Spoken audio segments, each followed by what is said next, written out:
Hello, Andy. This is Colin. I won't be able to get in tonight. I'm sweating like a pig. So, David here, One Up Gaming, episode 430. I keep saying 400 and something, it's not. It's episode 343 of the One Up Gaming podcast. This week we've been playing Monster Energy Supercross, the official video game 6. And that's a weird name to have. Very long, very pathetic. Now, I've been playing these series for a long time now, and I thought 2 and 3 were pretty bad. 5, I think I had last year. I really enjoyed it. They changed it so it wasn't rock hard, it was more arcadified. The handling was really nice, the graphics were really nice. The handling movement of the bikes were really nice. The opposition weren't rock solid, and that was really nice to sort of see. This game is almost identical in every way to that number 5. I think that the handling of the bikes have been tweaked a little bit, and it just doesn't feel as good. Everything else is practically the same, so if you want to buy a motocross game, then I would recommend the Monster Energy Supercross, the official video game 5, because that's probably at more of a budget price now, and it's almost identical. It's got a lot of the very same stuff in those sort of things. It's still nice if you enjoy the Supercross sort of stuff, but for me, it wasn't as a bigger step as what I'd like in a sequel. This is more of like a DLC, and it's still got last year's riders for some reason. It's weird. The new Supercross, or the motocross, Supercross season has already started in America, and I thought it'd be like the Formula 1 where you're a few months into the season and then you get the game and it's got all the brand new riders and tracks and stuff, but it's still got last year's riders, so I think they're always a year behind on the riders. Really weird. Anyway, next up, I'm going to get the name wrong and I'm sorry. Eudian Chronicle Rising. Now this is a RPG. It's a weird RPG. It's more of a 2D side-scrolling like platform action game with the RPG elements, talking to people, doing tasks, doing errands, things like that. I quite enjoyed it for 20 minutes, half an hour, and then I kind of was getting a little bit bored with the game. I don't know, if I got proper into it, reading the stuff, then I did like the minute-to-minute gameplay elements of the game. The fighting felt well, the jumping, the movement felt well, and I was enjoying what I was playing. Graphically, it's a nice 2D sort of stride-on view of the game, and it's nice. It's really good. But yeah, I think they're doing a sequel to it already. I think I've seen videos online about a teaser trailer that's been sort of put out. But anyway, we'll move on to the next game, which is the House of the Dead remake. And this one, I wish I'd played it on the Switch, because on the Switch I think you can use the little Joy-Cons and use the pointer on the screen so it's basically like a rubbish light gun effect. But at least that's how you're meant to play these games, with light guns.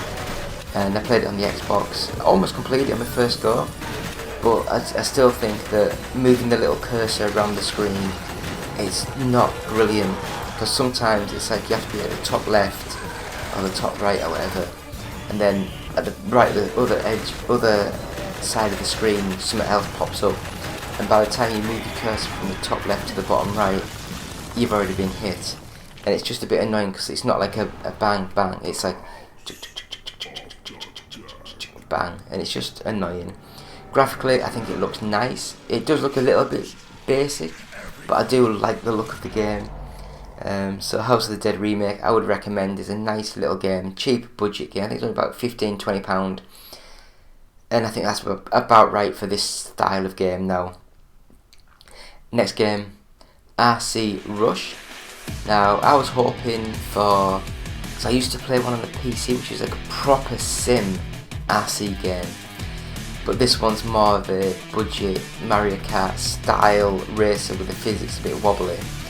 and you can have the view of you stood back watching the cars race around in the background, which is fun, but it's just, I don't know, the handling just didn't feel right, the physics just didn't feel right, and you can sort of like change the view to be behind the car, and when it does that, it does feel just like a mobile game from a couple of years ago. It just wasn't the best.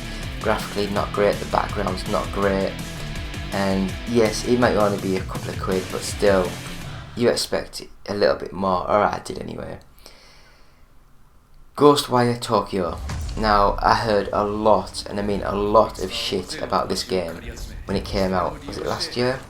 The PS5? Because I think it was made by a team who's owned by Bethesda, which is a Microsoft team now, but they'd already signed a 1-year exclusive deal with Sony to release it for the PS5 as an exclusive. So Microsoft's honoured that deal, released it on the PlayStation 5. I heard so much shit about it, I never went to play it. But the other day, I went on my PS5 and it was like, oh, you can play Ghostwire Tokyo as a 2-hour timed demo trial sort of thing. So I'll give it a go. I loved it, absolutely loved it. Much more story, explanation, like a Kojima sort of game. Like you play like 10-20 minutes and you watch like a 20-minute video of what's happening and stuff. And I loved it. The story was weird, it gripped me. The graphics looks nice, nothing amazing, but it looked nice. The movement, I think it's first-person shooter, sort of a first-person style game, so it's more like a first-person exploration game with shooter elements. And yeah, I really enjoyed it. The story was amazing. I just thought it was a good game. And when it comes out on the Xbox, I'll download it on Game Pass and I'll be playing more of this game.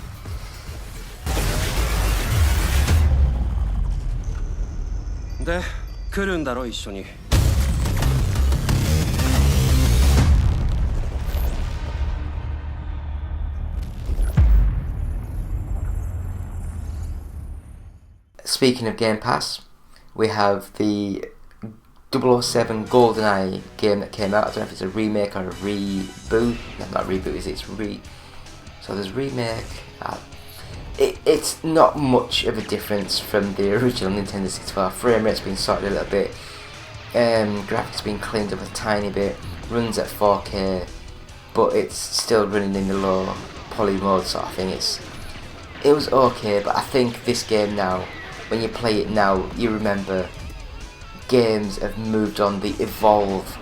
Every game evolves from the last game, so when you're playing a game from 20 odd years ago, it's amazing how broken some of these controls were, some of the AI, some of the pathfinding of the missions.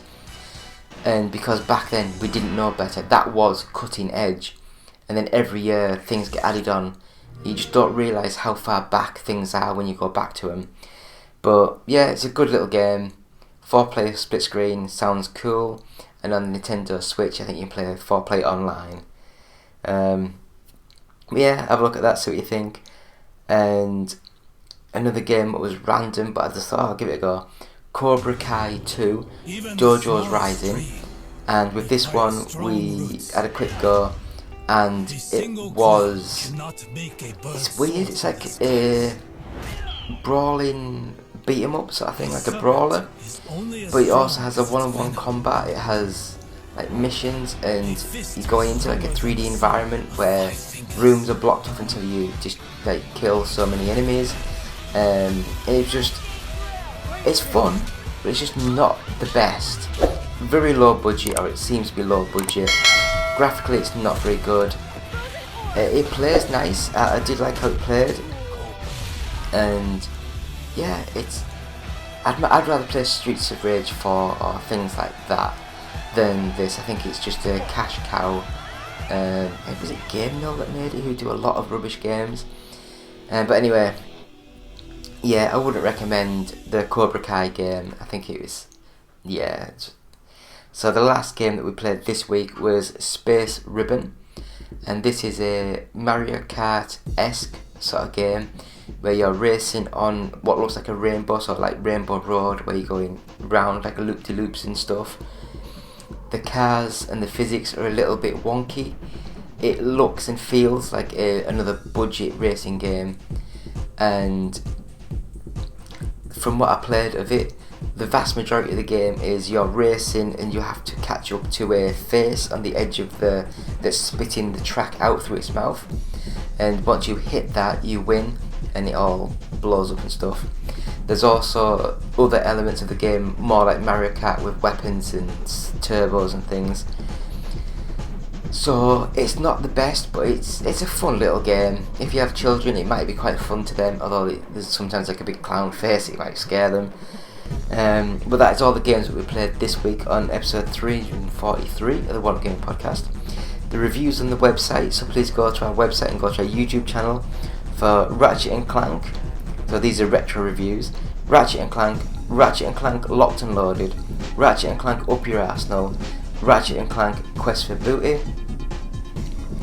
And we've also got our Gran Turismo 7 series, and we have our OUG's Fantasy League with Football Manager 2023.